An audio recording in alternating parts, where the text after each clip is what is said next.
I present the budget for the year 2022-23. At the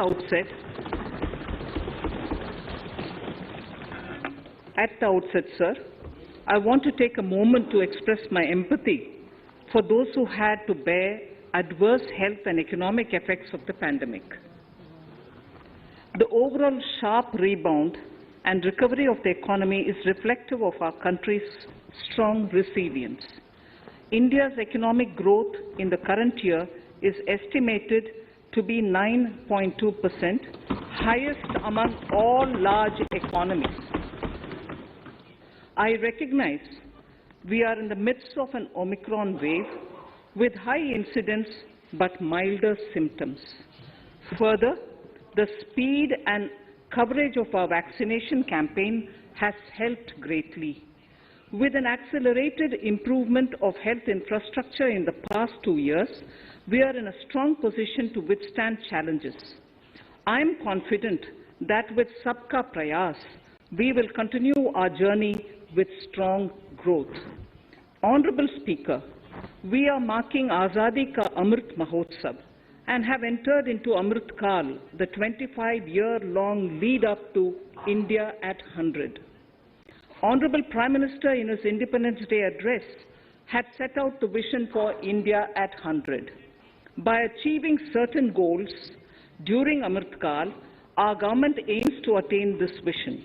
They are complementing the macroeconomic level growth focus with a microeconomic level all-inclusive welfare focus, promoting digital economy and fintech, technology-enabled development, energy transition, and climate action, and relying on virtuous cycles starting from private investment with public capital investment, helping to crowd in private investment. Since 2014, our government's focus has been on empowerment of citizens, especially the poor and the marginalized. Measures have included programs that have provided housing, electricity, cooking gas, and access to water. We also have programs for ensuring financial inclusion and direct benefit transfers. We are committed to strengthening the abilities of the poor to tap all opportunities. Our government constantly strives to provide the necessary ecosystem for the middle classes, a vast and wide section which is populated across various middle-income brackets, to make use of the opportunities they so desire. This budget seeks to lay the foundation and give a blueprint to steer the economy over Amrit Kal of the next 25 years, from India at 75 to India at 100. It continues to build on the vision drawn in the budget of 21-22. Its fundamental tenets, which included transparency of financial statement and fiscal position, reflect the government's intent, strengths, and challenges. This continues to guide us. The initiatives of the last year's budget have seen significant progress and have been provided with adequate allocations in this budget as well. The strengthening of health infrastructure, speedy implementation of the vaccination program, and the nationwide resilient response to the current wave of the pandemic are evident for all. The productivity-linked incentive in 14 sectors for achieving the vision of Atmanirbhar Bharat has received excellent response, with potential to create 60 lakh new jobs and an additional production of 30 lakh crore during next 5 years. Towards implementation of the new public sector enterprise policy, the strategic transfer of ownership of Air India has been completed. The strategic partner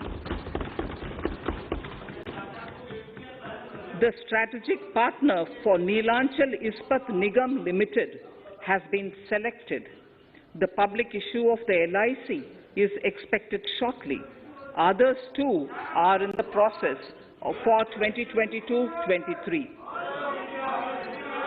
please The no, National Bank आपको for पर्याप्त मौका, पर्याप्त अवसर मिलेगा। बेटे बेटे टिप्पणी मत कीजिए। the National Bank for Infrastructure Development and National Asset Reconstruction Company have commenced their activities.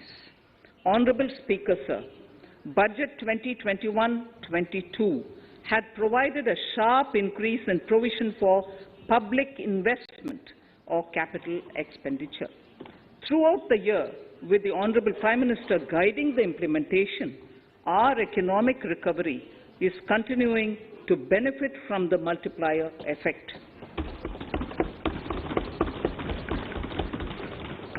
This budget continues to provide impetus for growth. It lays a parallel track of 1. A blueprint for the Amrit Kal, which is futuristic and inclusive. This will directly benefit our youth, women, farmers, the scheduled castes and the scheduled tribes. And number 2, big public investment.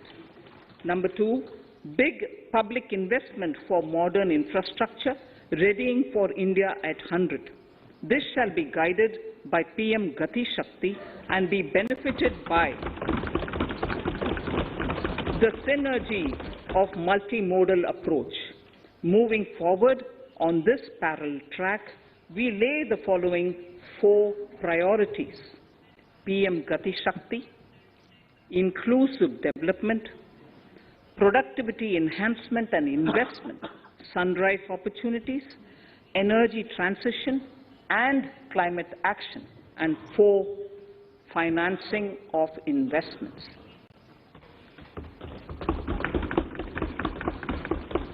PM Gati Shakti. PM Gati Shakti is a transformative approach for economic growth and sustainable development.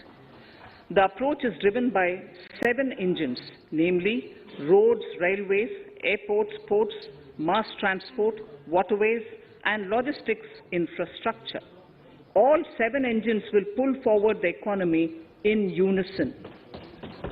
These engines are supported by the complementary roles of energy transmission, IT communication, bulk water and sewerage, and social infrastructure.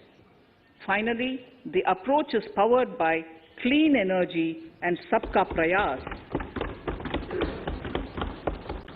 The efforts of the central government, the state governments, and the private sector together, leading to a huge job and entrepreneurial opportunities for all, especially the youth. PM Gati Shakti Master Plan, National Master Plan, the scope of PM Gati Shakti National Master Plan will encompass the 7 engines for economic transformation, seamless multimodal connectivity, and logistics efficiency. It will also include the infrastructure development by the state governments as per Gati Shakti Master Plan. The focus will be on planning, financing, including through innovative ways, use of technology, and speedier implementation. The projects pertaining to these 7 engines in the National Infrastructure Pipeline will be aligned with PM Gati Shakti framework. The touchstone of the master plan will be world-class modern infrastructure and logistics synergy among different modes of movement, both of people and goods, and location of projects. This will help raise the productivity and accelerate economic growth and development. Road transport. PM Gati Shakti Master Plan for expressways will be formulated in 22-23 to facilitate faster movement of people and goods. The National Highways network will be expanded by 25,000 kilometers in 2022-23. 20,000 crores of rupees will be mobilized through innovative ways of financing to complement the public resources. The data exchange among all mode operators will be brought on unified logistics interface platform, designed for application programming interface. This will provide for efficient movement of goods through different modes, reducing logistics cost and time, assisting just-in-time inventory management, and in eliminating tedious documentation. Most importantly, this will provide real-time information to all stakeholders and improve international competitiveness. Open source mobility stack for organizing seamless travel of passengers will also be facilitated. Contracts for implementation of multimodal logistic parks at 4 locations through PPP mode will be awarded in 22-23.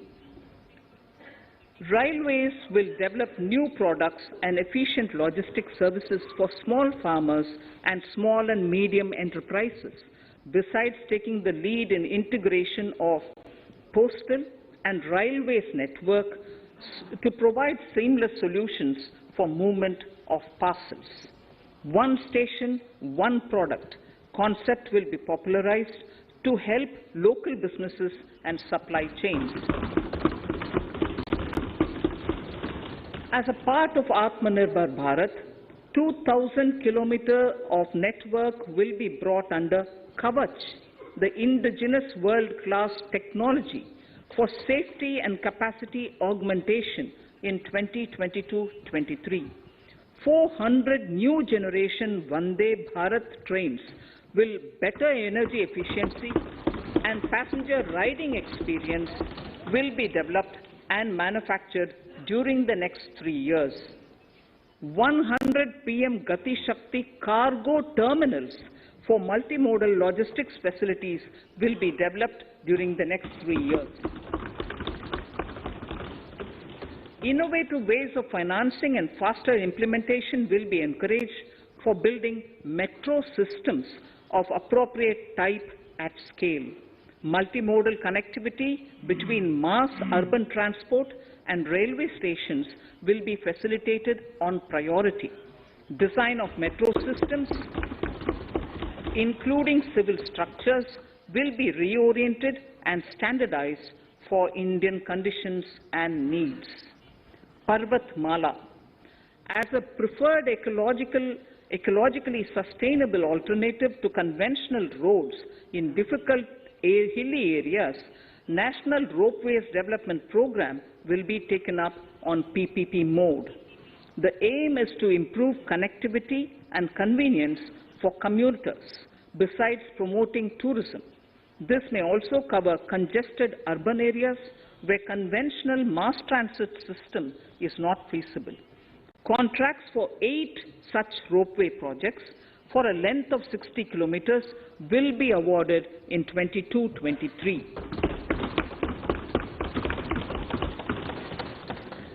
With technical support from the Capacity Building Commission, central ministries, state governments, and their infra agencies will have their skills upgraded. This will ramp up capacity in planning, design, financing, including innovative ways, and implementation management of the PM Gati Shakti infrastructure projects. Inclusive development, our second priority. Agriculture. The procurement of wheat in Rabi 21-22 and the estimated procurement of paddy in Kharif 21-22 will cover 1,208 lakh metric tons of wheat and paddy from 163 lakh farmers, and 2.37 lakh crores will be the direct payment of MSP value to their accounts. Chemical-free natural farming will be promoted throughout the country, with a focus on farmers' lands in 5-kilometer wide corridors along the river Ganga at the first stage. 2023 has been announced as the International Year of Millets. Support will be provided for post-harvest value addition, enhancing domestic consumption, and for branding millet products nationally and internationally. To reduce our dependence on import of oil seeds, a rationalized and comprehensive scheme to increase domestic production of oil seeds will be implemented. For delivery of digital and high-tech services to farmers, with involvement of public sector research and extension institutions, along with private agri-tech players and stakeholders of agri-value chains, a scheme in PPP mode will be launched.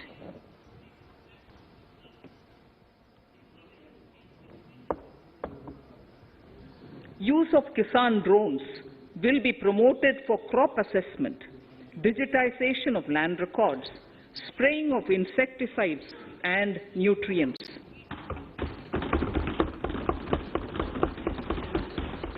States will be encouraged to revise syllabi of agricultural universities to meet the needs of natural, zero budget and organic farming, modern day agriculture, value addition and management.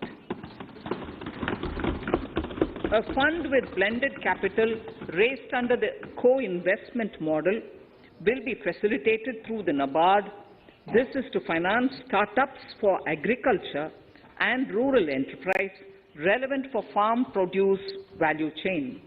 The activities of these startups will include inter alia, support for FPOs, machinery for farmers on rental basis at farm level, and technology including IT-based support.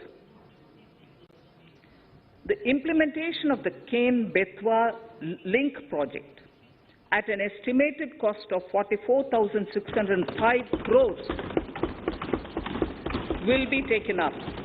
This is aimed at providing irrigation benefits to 9.0 lakh hectare of farmers' lands, drinking water supply to 62 lakh people, 103 megawatt of hydro, 27 megawatt of solar power, allocations of 4,300 crores of rupees in the RE 21-22 and 1,400 crores of rupees in 22-23 have been made for this project.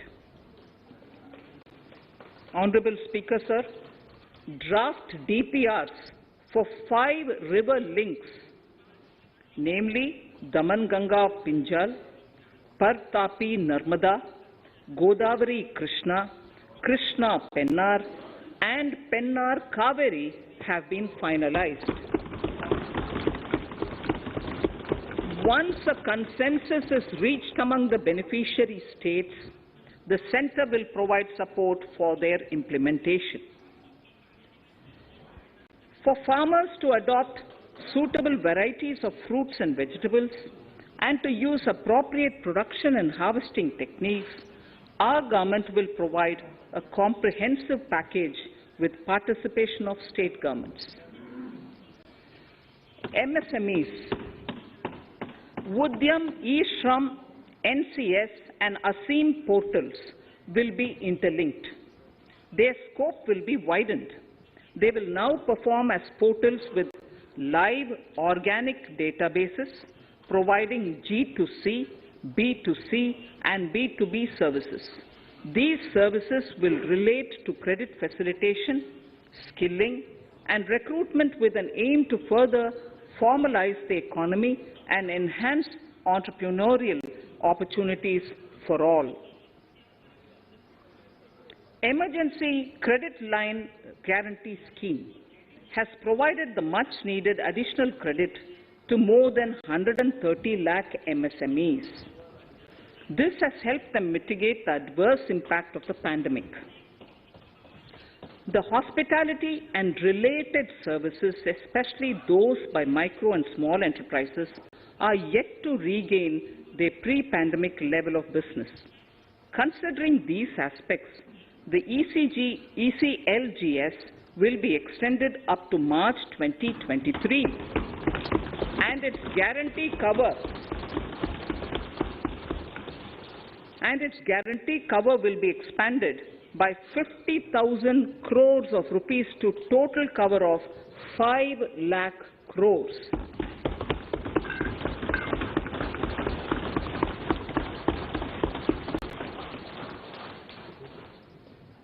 With the additional amount being earmarked exclusively for the hospitality and related sectors. Credit Guarantee Trust for Micro and Small Enterprises, CGTMSE, scheme will be revamped with required infusion of funds. This will facilitate additional credit of 2 lakh crore for micro and small enterprises and expand employment opportunities.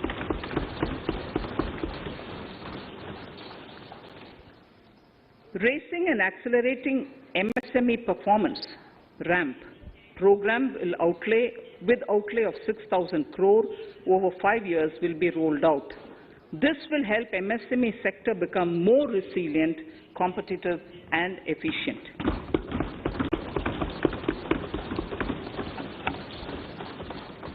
Skilling programs and partnership with the industry will be reoriented to promote continuous skilling avenues, sustainability and employability. The National Skill Qualification Framework will be aligned with dynamic industry needs. Digital ecosystem for skilling and livelihood, the Desh Stack e-portal, will be launched. This aims to empower citizens to skill, reskill or upskill through online training. It will also provide API-based trusted skill credentials, payment and discovery layers to find relevant jobs and entrepreneurial opportunities. Startups will be promoted to facilitate Drone Shakti through varied applications and for drone as a service.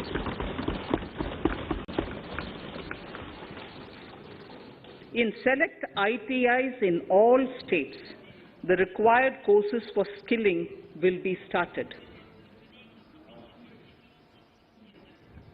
Due to the pandemic-induced closure of schools, our children, particularly in the rural areas and those from scheduled castes and scheduled tribes and other weaker sections, have lost almost 2 years of formal education. Mostly, these are children in government schools. We recognize the need to impart supplementary teaching and to build a resilient mechanism for education delivery.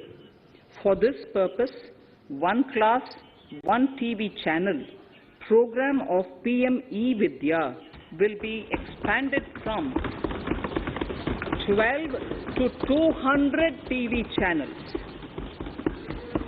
This will enable all states to provide supplementary education in regional languages for classes 1 to 12.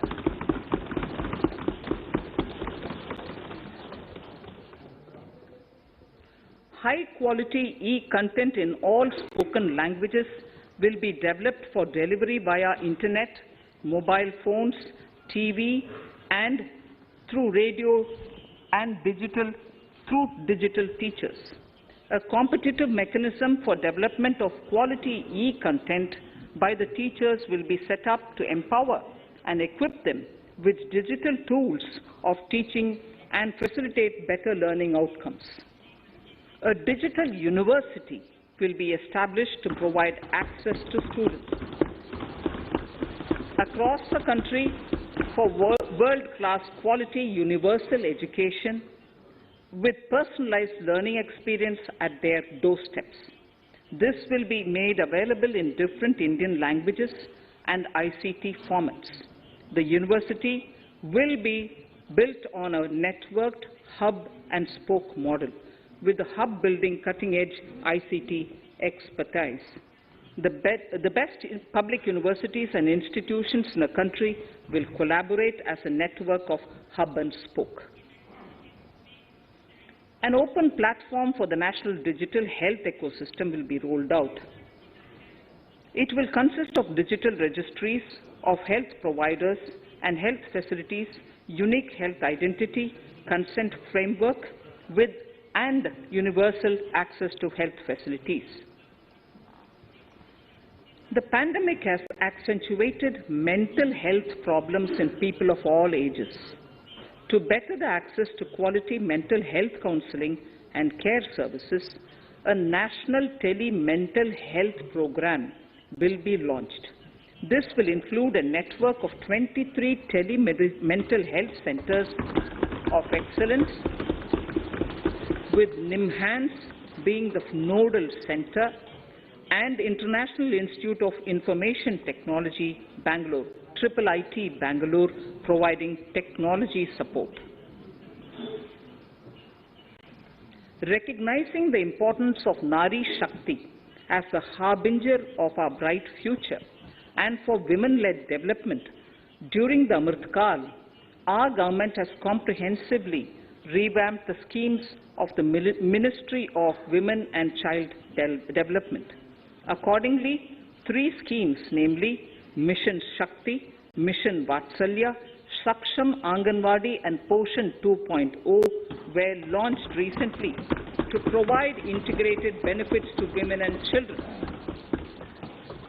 Saksham Anganwadis are a new generation Anganwadis that have better infrastructure and audio-visual aids, powered by clean energy and providing improved environment for early childhood development. 2 lakh Anganwadis will be upgraded under this scheme. Current coverage of Har Ghar Nal Se Jal is 8.7 crores. Of this, 5.5 crore households were provided tap water in last 2 years itself. Allocation of 60,000 crores of rupees has been made with an aim to cover 3.8 crore households in 2022 and 23. In 22-23, 80 lakh houses will be completed for the identified eligible beneficiaries of the PM Awas Yojana, both rural and urban. 48,000 crores is allotted for this purpose. The central government will work with the state governments for reduction of time required for all land and construction-related approvals, for promoting affordable housing for middle class and for the economically weaker sections in urban areas. We shall also work with the financial sector, regulators, to expand access to capital along with reduction in cost of intermediaries. A new scheme, Prime Minister's Development Initiative for the Northeast, will be implemented through the Northeastern Council. It will fund infrastructure in the spirit of PM Gati Shakti and social development projects based on felt needs of the Northeast. This will enable livelihood activities for youth and women, filling the gaps in various sectors. It will not be a substitute for existing central or state schemes. While the central ministries may also post their candidates' projects, priority will be given to those posted by the states. An initial allocation of 1,500 crores of rupees will be made, and the initial list of projects is given in Annexure 1 of my speech. Our vision to improve the quality of life of citizens in the most backward districts of the country through Aspirational Districts program has been translated into reality in a very short span of time.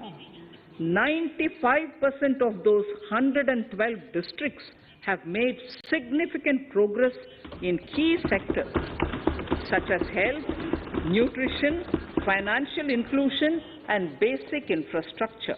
They have surpassed even some of the state average values.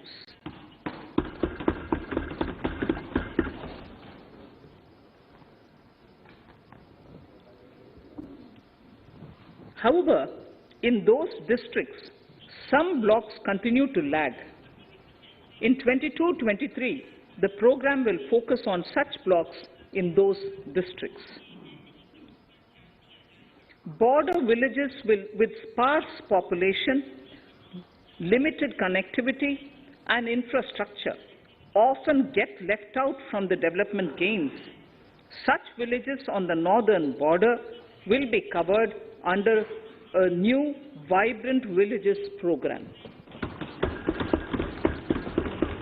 The activities will include construction of village infrastructure, housing, tourist centers, road connectivity, provisioning of decentralized renewable energy, direct-to-home access for Doordarshan and educational channels, and support for their livelihood generation.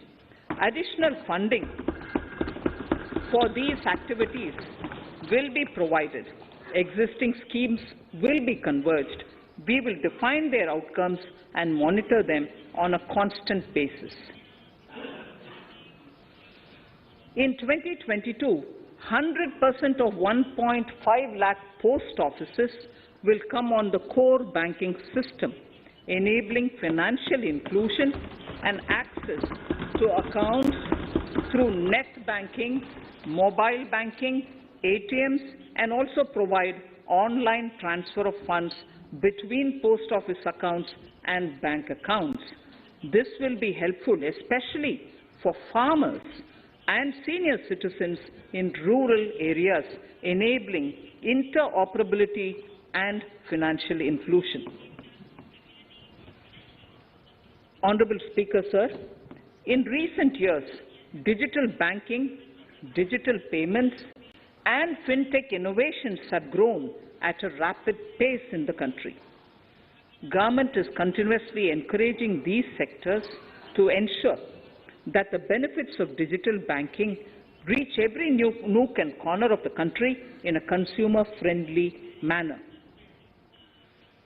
Taking forward this agenda and to mark 75 years of our independence, it is proposed to set up 75 digital banking units in 75 districts of the country by scheduled commercial banks.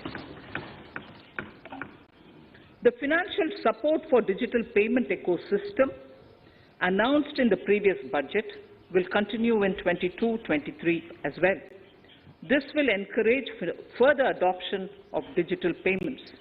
There will also be a focus to promote use of payment platforms that are economical and user-friendly.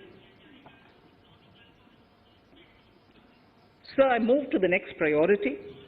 In recent years, over 25,000 compliances were reduced and nearly 1,500 union laws were repealed. This is the result of our government's strong commitment for minimum government and maximum governance. 1,486 union laws were repealed. Our trust in the public and ease of doing business is what is highlighted here, sir.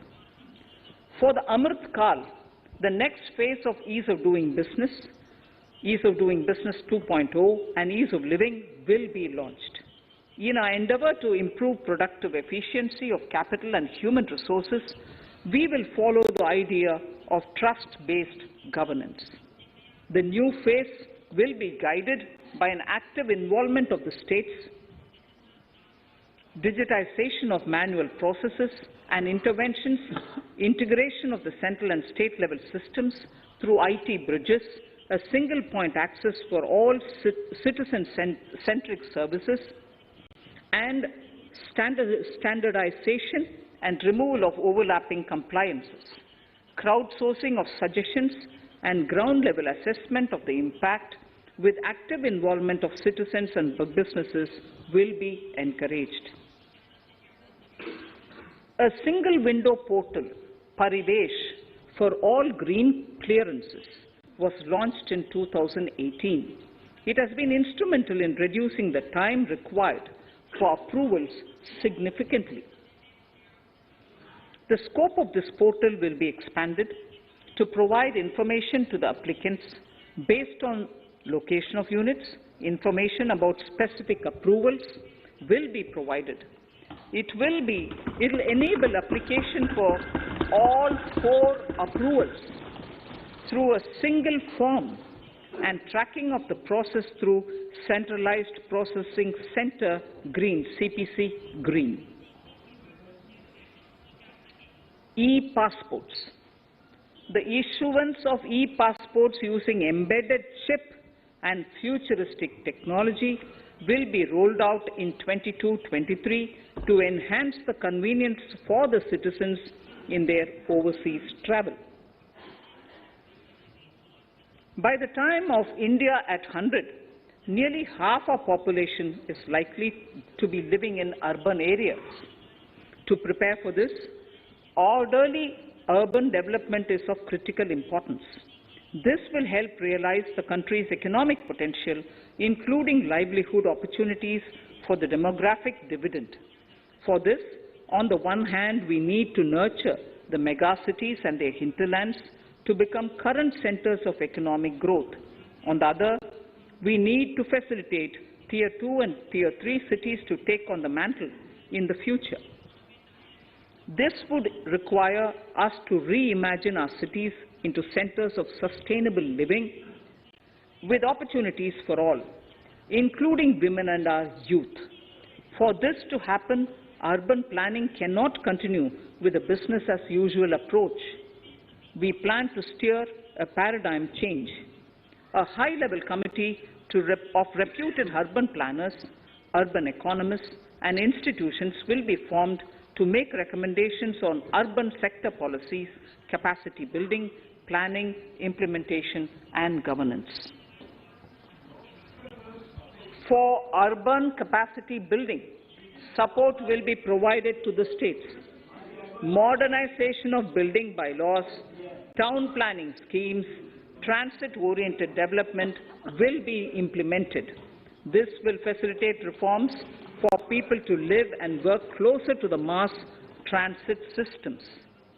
The central government's financial support for mass transit projects and Amrit scheme will be leveraged for formulation of action plans and their implementation for facilitating the TOD and TPS by the states.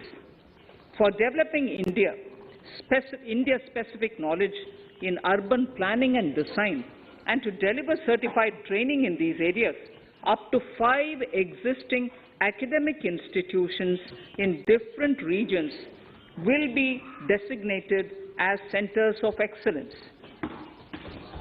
These centers will be provided endowment fund of 250 crore each. In addition, the AICTE will take the lead to improve syllabi, quality and access of urban planning courses in other institutions. We will promote a shift to use of public transport in urban areas. This will be complemented by clean tech and governance solutions, special mobility zones with zero fossil fuel policy and EV vehicles. Battery swapping policy.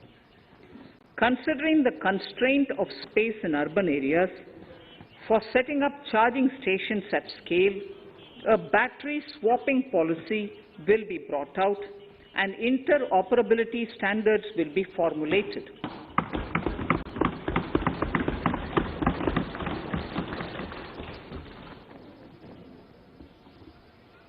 The private sector will be encouraged to develop sustainable and innovative business models for battery or energy as a service.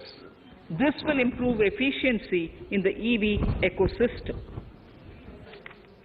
Efficient use of land resources is a strong imperative.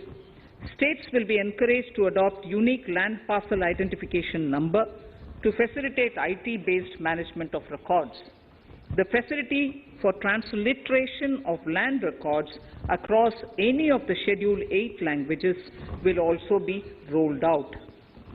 The adoption of linkage with National Generic Document Registration System, NGDRS, with the One Nation, One Registration software will be promoted as an option for uniform process of registration and anywhere registration of deeds and documents.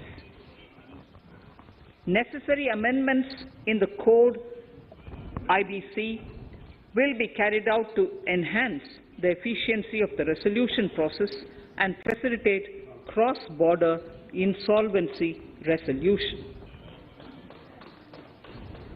Accelerated corporate exit. Several IT-based systems have been established for accelerated registration of new companies. Now the Center for Processing Accelerated Corporate Exit, CPACE, will process re-engineering, will be established to facilitate and speed up the voluntary winding up of these companies from the currently required 2 years to less than 6 months. Government procurement. Government rules have recently been modernized for the needs of Amrit Kal. The new rules have benefited from the inputs from various stakeholders. The modernized rules allow use of transparent quality criteria besides cost and evaluation of complex tenders. Provisions have been made for payment of 75% of running bills mandatorily within 10 days and for encouraging settlements of disputes through conciliation. As a further step to enhance transparency and to reduce delays in payments, a completely paperless, end-to-end online e-bill system will be launched for use by all central ministries for their procurements. The system will enable the suppliers and contractors to submit online their digitally signed bills and claims and track their status from anywhere. To reduce indirect cost for suppliers and work contractors, the use of surety bonds as a substitute for bank guarantee will be made acceptable in government procurements. Business such as gold imports may also find this useful. IRDAI, insurance regulator, has given the framework for issue of surety bonds by insurance companies. AVGC Promotion Task Force.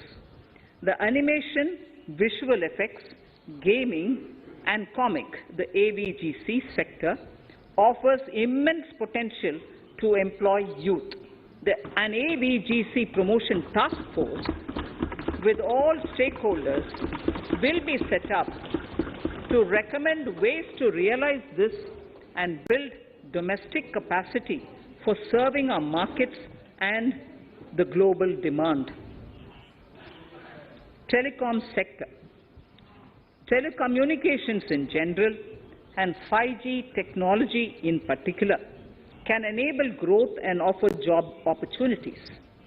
Required spectrum auctions will be conducted in 2022 to facilitate rollout of 5G mobile services within 2022-23 by private telecom providers. A scheme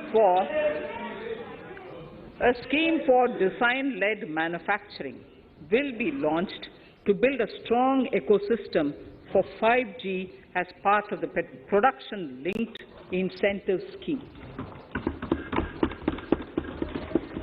To enable affordable broadband and mobile service proliferation in rural and remote areas, 5% of annual collections under the Universal Service Obligation Fund will be allocated. This will promote R&D and commercialization of technologies and solutions. Our vision is that all villages and their residents should have the same access to e-services, communication facilities, and digital resources as urban areas and their residents. The contracts for laying optical fiber in all villages, including remote areas, will be awarded under the BharatNet project through PPP in 22 and 23. Completion is expected in 2025. Measures will be taken to enable better and more efficient use of the optical fiber. Export promotion.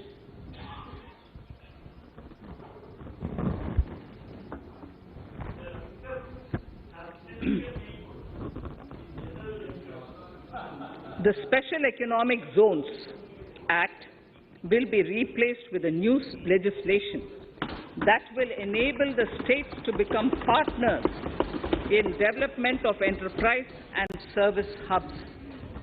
This will cover all large existing and new industrial enclaves to optimally utilize available infrastructure and enhance competitiveness of exports.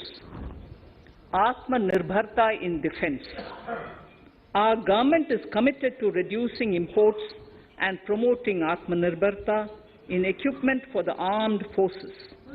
68% of the capital procurement budget will be earmarked for domestic industry in 22-23, up from 58% in 21-22. Defense R&D will be opened up for industry, startups and academia, with 25% of defense R&D budget earmarked. Private industry will be encouraged to take up design and development of military platforms and equipment in collaboration with DRDO and other organizations through SPV model. An independent nodal umbrella body will be set up for meeting wide-ranging testing and certification requirements. Artificial intelligence, geospatial systems and drones, semiconductor and its ecosystem, space economy, genomics and pharmaceuticals, green energy and clean mobility systems have immense potential to assist sustainable development at scale and modernize the country. They provide employment opportunities for our youth and make Indian industry more efficient and competitive. Supportive policies, light touch regulations, facilitative actions to build domestic capacities and promotion of research and development will guide the government's approach. For R&D in the sunrise opportunities, in addition to efforts of collaboration among academia, industry and public institutions, government contribution will be provided. Energy transition and climate change. The risks of climate change are the strongest negative externalities that affect India and other countries. As Honorable Prime Minister said at the COP26 summit in Glasgow last November, and I quote, "What is needed today is mindful and deliberate utilization instead of mindless, destructive consumption," unquote. The low-carbon development strategy, as enunciated in the Panchamrit that he announced is an important reflection of our government's strong commitment towards sustainable development. The strategy opens up huge employment opportunities and will take the country on a sustainable development path. This budget proposes several near-term and long-term actions accordingly. Solar power. To facilitate domestic manufacturing for the ambitious goal of 280 gigawatts of installed solar capacity by 2030, an additional allocation of 19,500 crores for PLI, production-linked incentive, for manufacturing of high-efficiency modules with priority to fully integrate manufacturing units from polysilicon to solar PV modules will be made.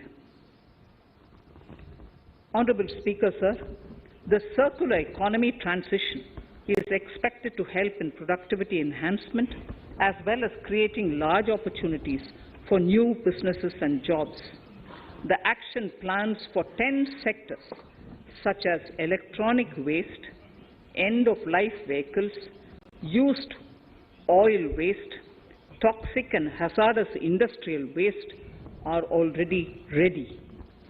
The focus will now be on addressing important cross-cutting issues of infrastructure, reverse logistics, technology upgradation, and integration with informal sector. This will be supported by active public policies covering regulations, extended producers' responsibilities, framework, and innovation facilities. 5 to 7% biomass pellets will be co-fired in thermal power plants, resulting in carbon dioxide savings of 38 MMT annually. This will also provide extra income to farmers and job opportunities to locals and help avoid stubble burning in agricultural fields. Saving energy is an important aspect of the energy management. Hence, energy efficiency and savings measures will be promoted. This will be done in large commercial buildings through the energy service company business model. It will facilitate capacity building and awareness for energy audits, performance contracts, and common measurement of and verification protocol. 4 pilot projects for coal gasification and conversion of coal into chemicals required for the industry will be set up to evolve technical and financial viability. The policies and required legislative changes to promote agroforestry and private forestry will be brought in. In addition, financial support will be provided to farmers belonging to scheduled castes and scheduled tribes who want to take up agroforestry. Honourable Speaker, I now move to the 4th priority, financing of investments. Capital investment holds the key to speedy and sustainable economic revival and consolidation through its multiplier effect.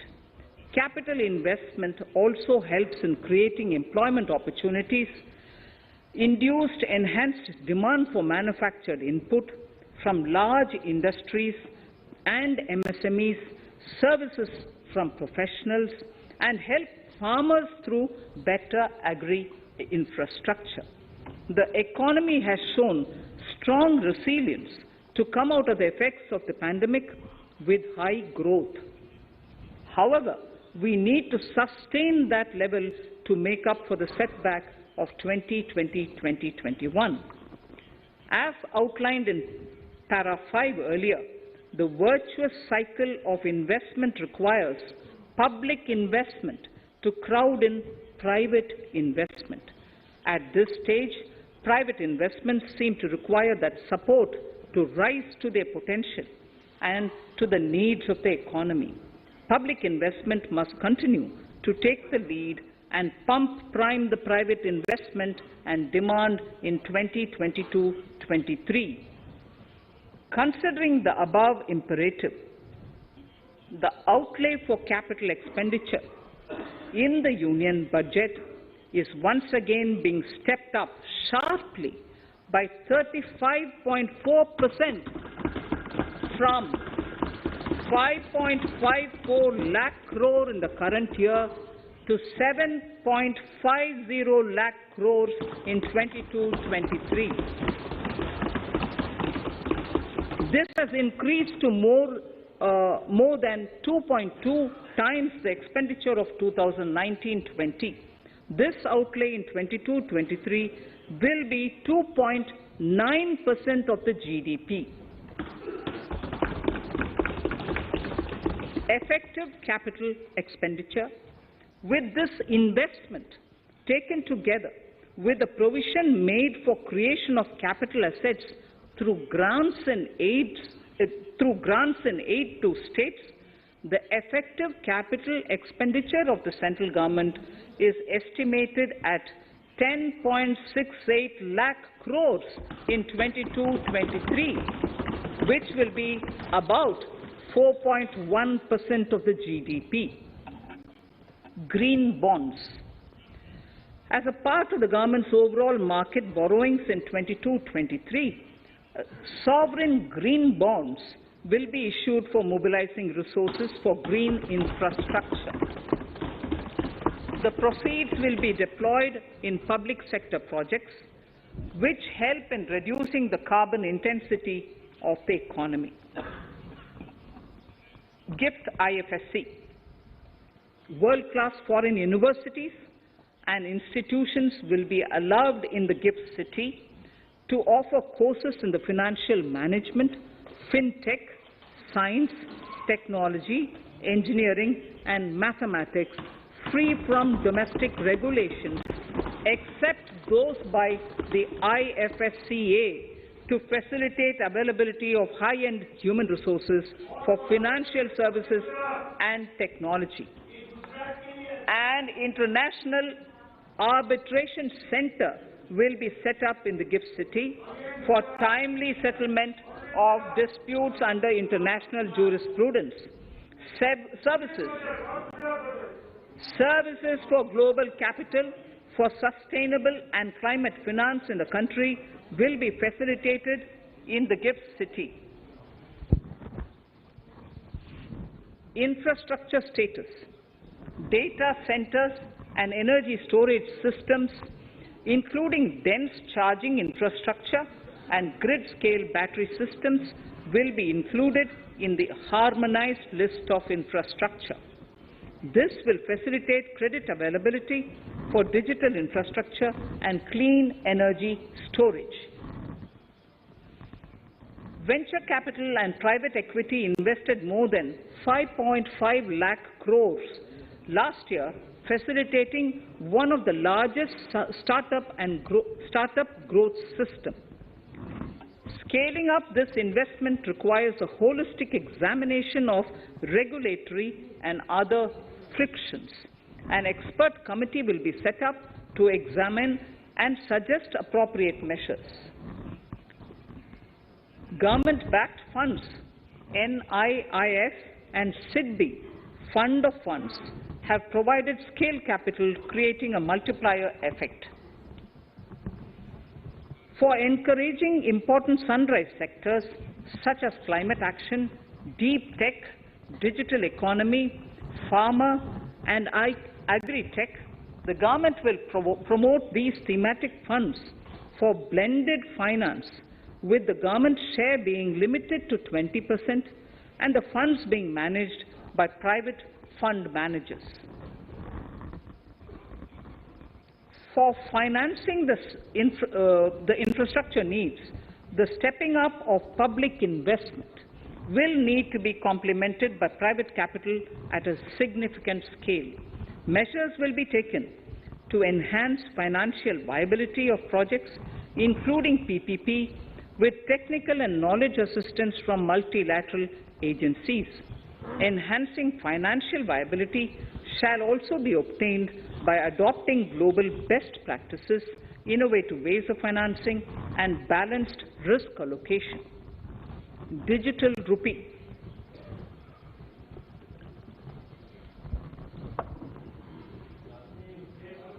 Introduction of a central bank digital currency will give a big boost to digital economy. Digital currency will also lead to a more efficient and cheaper currency management system. It is therefore proposed to introduce digital rupee using blockchain and other technologies to be issued by the Reserve Bank of India starting 2022 and 23. Financial assistance to states for capital investment. Reflecting the true spirit of cooperative federalism, the central government is committed to bolstering the hands of the states in enhancing their capital investment towards creating productive assets and generating remunerative employment. The scheme for financial assistance to states for capital investment has been extremely well received by the states. In deference to the requests received during my meeting with the chief ministers and state finance ministers, the outlay for this scheme is being enhanced from 10,000 crores in the budget estimates to 15,000 crores in the revised estimates for the current year.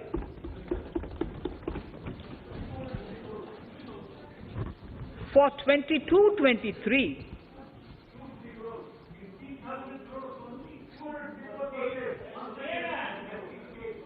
I'll repeat that sentence for the benefit of many of our honourable members. In deference to the requests received during my meeting with Chief Ministers and State Finance Ministers, the outlay for this scheme is being enhanced from 10,000 crores in the BE to 15,000 crores, 15,000 crores in the RE of the current year. For 22-23, the allocation is 1 lakh crores to assist the states in catalyzing the overall investments in the economy. These 50-year interest-free loans are over and above the normal borrowings allowed to the states,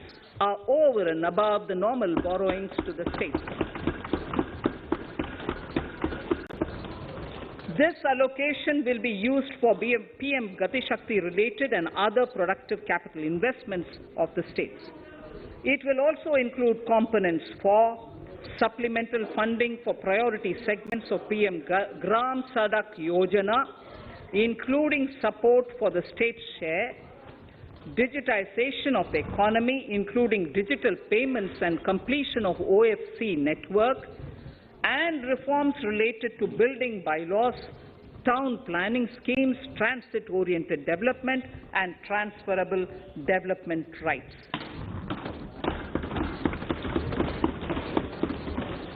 In 22-23, in accordance with the recommendations of the 15th Finance Commission, the states will be allowed a fiscal deficit of 4% of the GSDP, of which 0.5% will be tied to power sector reforms, for which the conditions have already been communicated in 21-22.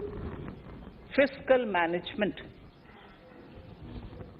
As against a total expenditure of 34.83 lakh crores of rupees projected in the BE 21-22, the revised estimate is 37.70 lakh crores. The revised estimate of capital expenditure is 6.3 lakh crores of rupees. This includes an amount of 51,971 crores towards settlement of outstanding guaranteed liabilities of Air India and its other sundry commitments.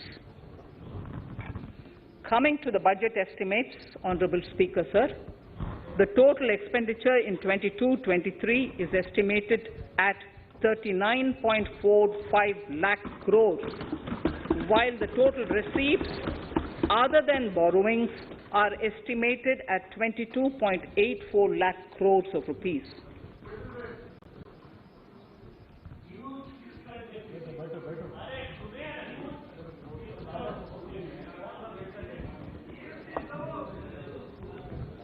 The revised fiscal deficit, Honourable Speaker, in the current year is estimated at 6.9% of the GDP, as against 6.8% projected in the budget estimates.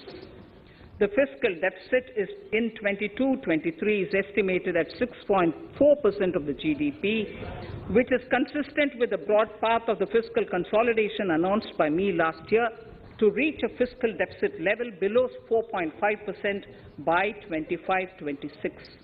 While setting the fiscal deficit level in 22-23, I am conscious of the need to nurture growth through public investment to become stronger and sustainable. I will now move to Part B of my speech.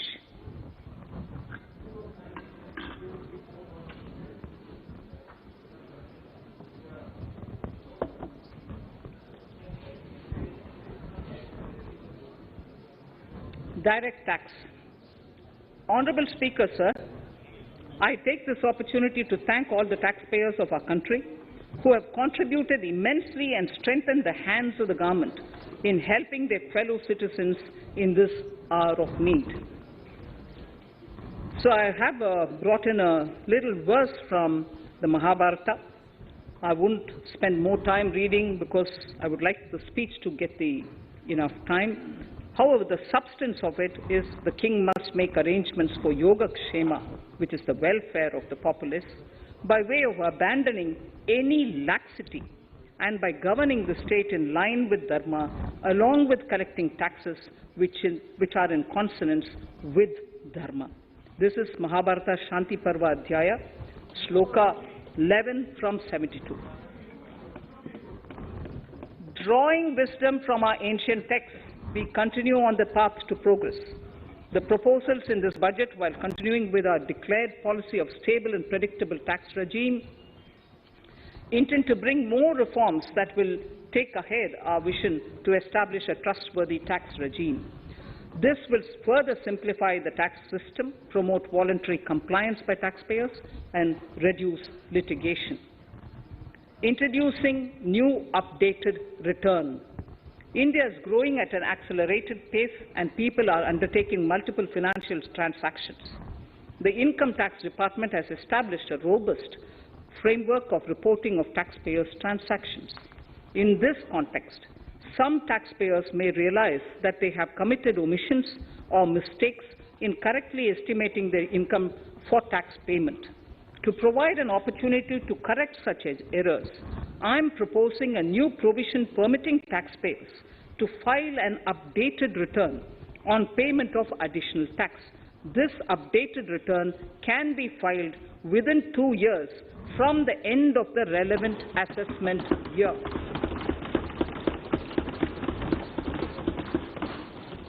Honorable Speaker, sir, presently, if the department finds out that some income has been missed out by an assessee, it goes through a lengthy process of adjudication.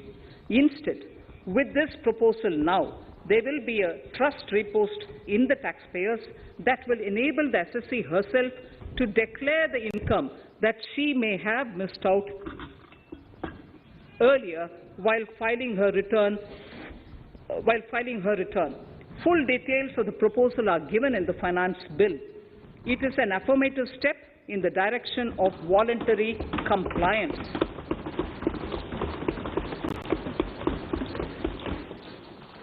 Reduced alternative minimum tax rate and surcharge for cooperatives.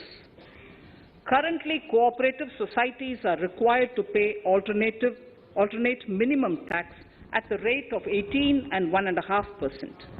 However, companies pay the same rate, the same, which is the alternate minimum tax, at the rate of 15%. To provide a level playing field between cooperative societies and companies, I propose to reduce this rate for the cooperative societies also to 15%. Honorable Speaker, sir, I also propose to reduce the surcharge on cooperative societies from the present 12% to 7% for those having total income of more than 1 crore and up to 10 crores. This would help in enhancing income of cooperative societies and its members who are mostly from the rural and from farming communities. Tax relief to persons with disability. The parent or guardian of a differently abled person can take an insurance scheme for such person. The present law provides for deduction to the parent or guardian only if the lump sum payment or annuity is available to the differently abled person on the death of the subscriber, that is the parent or the guardian. There could be situations where the differently abled dependent may need payment of annuity or lump sum amount even during the lifetime of their parent or guardian. I propose thus to allow the payment of annuity and lump sum amount to the differently abled dependent during the lifetime of the parent and guardians, that is parent or guardians, attaining the age of 60 years. Parity between employees of the state and central governments. At present, the central government contributes 14% of the salary of its employee to the National Pension System, NPS, Tier 1. This is allowed as a deduction in computing the income of the employee. However, such deduction is allowed only to the extent of 10% of the salary in case of employees of the state governments. To provide equal treatment to both central and state government employees, I propose to increase the tax deduction limit from 10% to 14% on employers' contribution to the MPS account of state government employees as well. This would help in enhancing the social security benefits of the state government employees and bring them at par with central government employees. Incentives for startups. Startups have emerged as drivers of growth for our economy. Over the past few years, the country has seen a manifold increase in successful startups. Eligible startups established before 31/3/2022 had been provided a tax incentive for 3 consecutive years out of the 10 years from incorporation. In view of the COVID pandemic, I propose to extend the period of incorporation of the eligible startup by 1 more year, that is, up to 31/3/2023, for providing such tax incentives.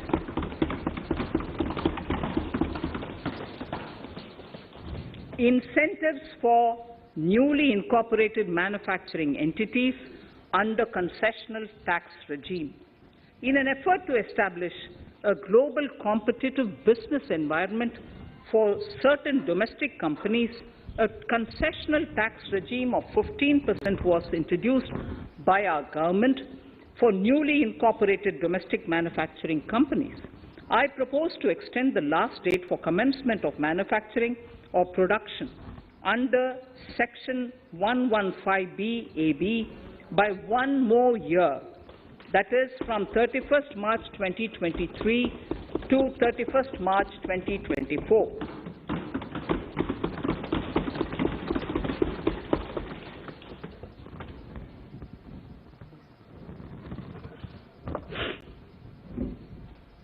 Scheme for taxation of virtual digital assets.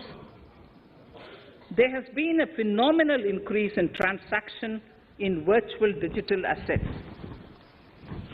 The magnitude and frequency of these transactions have made it imperative to provide for a specific tax regime. Accordingly, for the taxation of virtual digital assets, I propose to provide that any income from transfer of any virtual digital asset shall be taxed at the rate of 30%, 30%. No deduction in respect of any expenditure or allowance shall be allowed while computing such income except cost of acquisition. Further, loss from transfer of virtual digital asset cannot be set off against any other income. Further, in order to capture the transaction details, I also propose to provide for TDS on payment made in relation to transfer of virtual digital asset at the rate of 1% of such consideration above a monetary threshold. Gift of virtual digital asset is also proposed to be taxed in the hands of the recipient.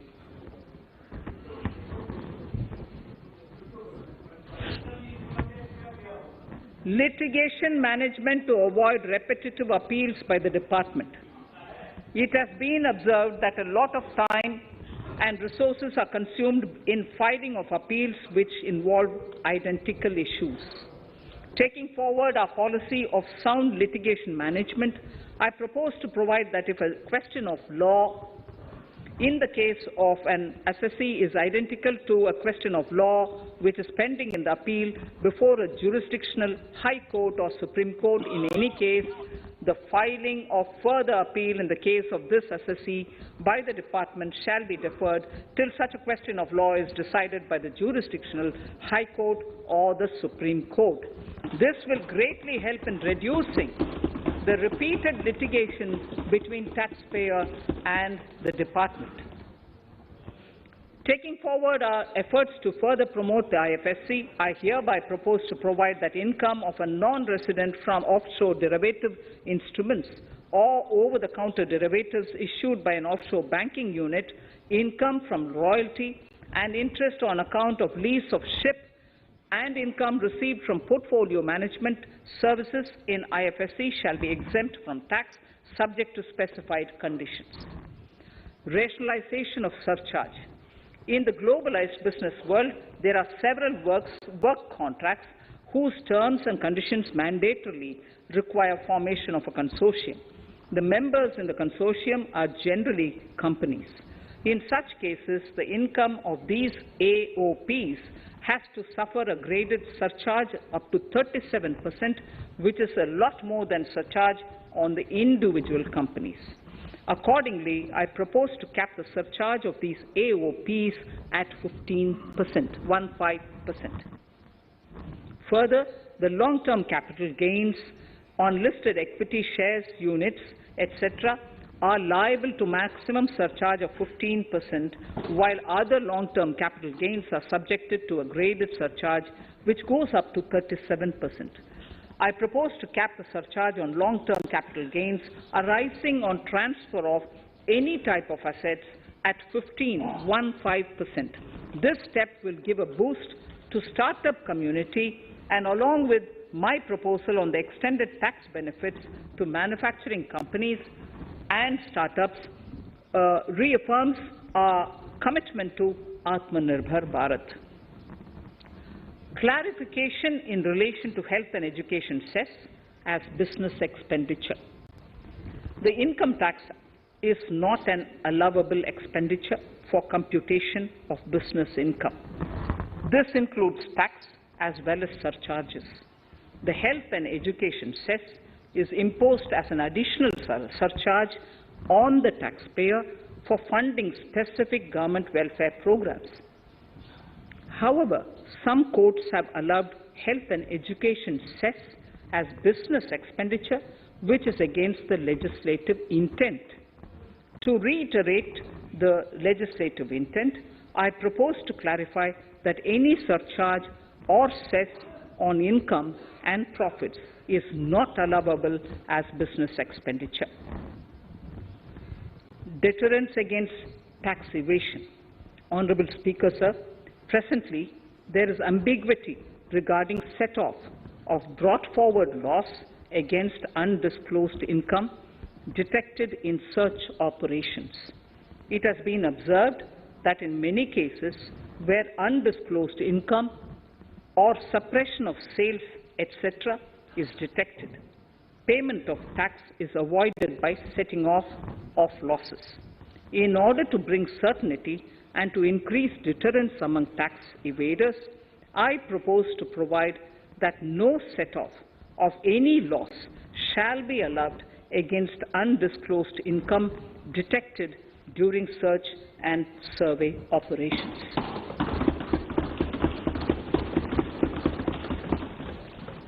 It has been noticed that as a business promotion strategy, there is a tendency on businesses to pass on benefits to their agents. Such benefits are taxable in the hands of the agents.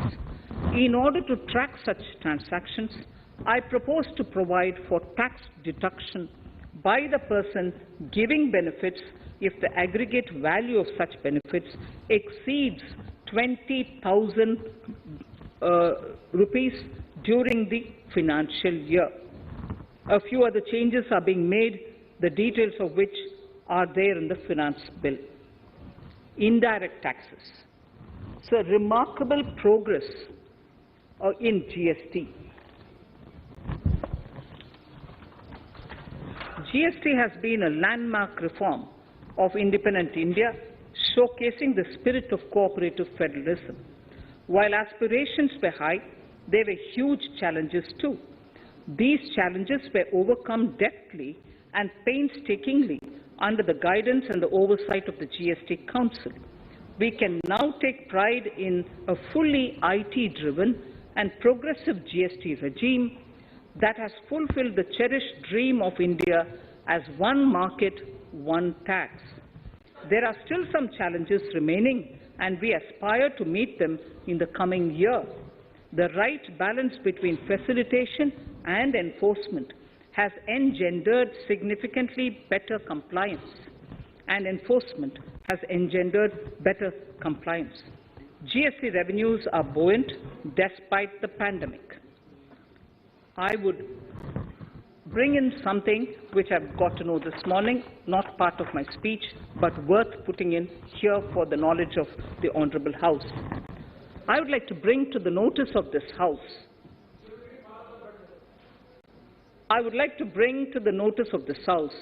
that the gross GST collections for the month of January 22 are rupees 1,40,986 crores, which is the highest since the inception of GST. This has been possible due to rapid economic growth recovery post-COVID.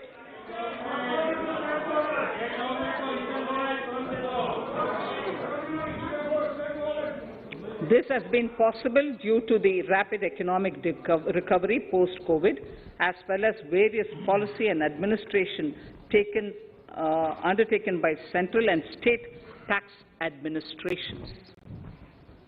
Taxpayers deserve applause for this growth. Not only did they adapt to the changes, but enthusiastically contributed to the cost of paying taxes. Special economic zones.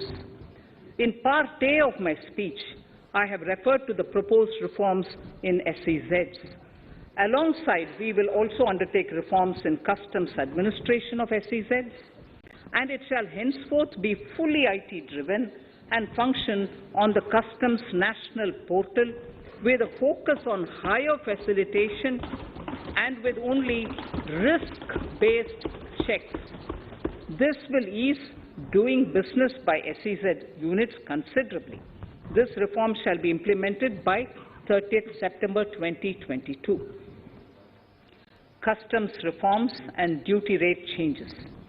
Customs administration has reinvented itself over the years through liberalized procedures and infusion of technology. Faceless customs has been fully established. During COVID-19 pandemic, customs formation have done exceptional frontline work against all odds, displaying agility and purpose.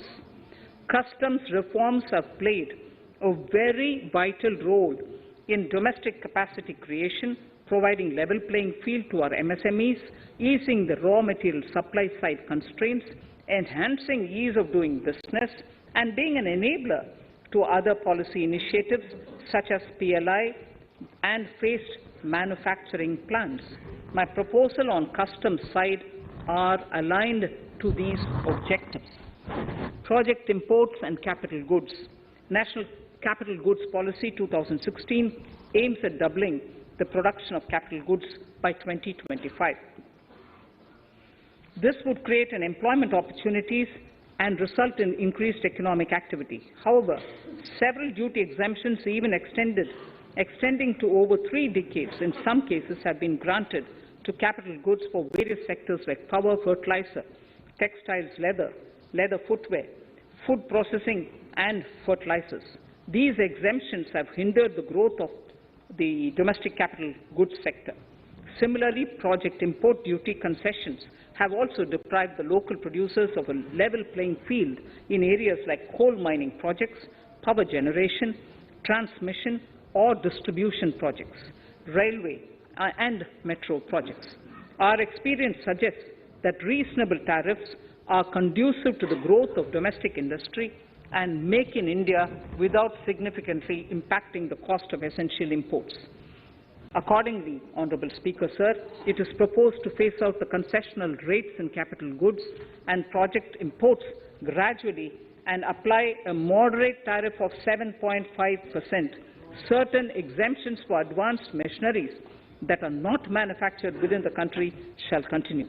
A few exemptions are being introduced on inputs like specialized castings, ball screw, and linear motion guide to encourage domestic manufacturing of capital goods.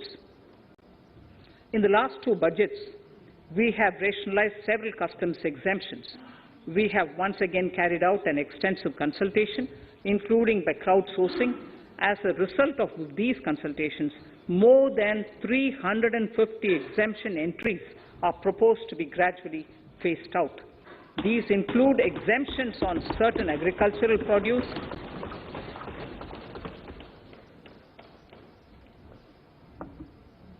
chemicals, fabrics, medical devices and drugs, and medicines for which sufficient domestic capacity exists. Further, as a simplification measure, several concessional rates are being incorporated in the customs tariff schedule itself instead of prescribing them through various notifications. This comprehensive review will simplify the customs rate and tariff structure, particularly for sectors like chemicals, textiles, and metals, and minimize disputes. Removal of exemption on items which are or can be manufactured in India, and providing concessional duties on raw material that go into manufacturing of intermediate products will go many a step forward in achieving our objective of Make in India and Atmanirbhar Bharat. I shall now take up specific sector-specific proposals. Electronics. Electronic manufacturing has been growing rapidly. Customs duty rates are being calibrated to provide a graded rate structure to facilitate domestic manufacturing of wearable devices, hearable devices, and electronic smart meters. Duty concessions are being given to parts of transformer of mobile phone chargers and camera lens of mobile camera module and certain other such items. This will enable domestic manufacturing of high-growth electronic items. Gems and jewelry. To give a boost to the gems and jewelry sector, customs duty on cut and polished diamonds and gemstones is being reduced to 5%. Simply sawn diamond would attract nil customs duty. To facilitate export of jewelry through e-commerce, a simplified regulatory framework shall be implemented by June this year to disincentivize import of undervalued imitation jewelry. The customs duty on imitation jewelry is being prescribed in a manner that a duty of at least 400 rupees per kg is paid on its import. Chemicals. Customs duty on certain critical chemicals, namely methanol, acetic acid, and heavy feedstocks for petroleum refining are being reduced, while duty is being raised on sodium cyanide, for which adequate capacity in the domestic arena exists. These changes will help in enhancing domestic value addition. MSMEs. Duty on umbrellas is being raised to 20%. Exemption to parts of umbrellas is being withdrawn. Exemption is also being rationalized on implements and tools for agricultural sector which are manufactured in India. Customs duty exemption given to steel scrap last year is being extended for another year to provide relief to MSME secondary steel producers. Certain anti-dumping and CVD on stainless steel and coated steel flat products, bars of alloy steel and high-speed steel are being revoked in larger public interest considering prevailing high prices of metals. To incentivize exports, exemptions are being provided on items such as embellishment, trimmings, fasteners, buttons, zipper, lining material, specified leather, furniture fittings, and packaging boxes that may be needed by bona fide exporters of handicrafts, textiles, leather garments, leather footwear, and other goods. Honourable Speaker, sir, duty is being reduced on certain inputs required for shrimp aquaculture so as to promote its exports. Tariff measure to encourage blending of fuel. Blending of fuel is a priority for this government.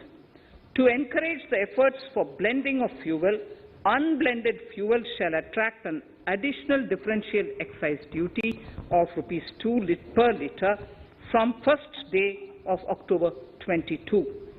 A few other changes are being made in duty rates, customs, tariff and customs law, the details of which are there in the finance bill. Mr. Speaker, sir, with these words, I commend the budget to this august House. Thank you. Item number 2, Srimati Nirmala Sitharaman ji.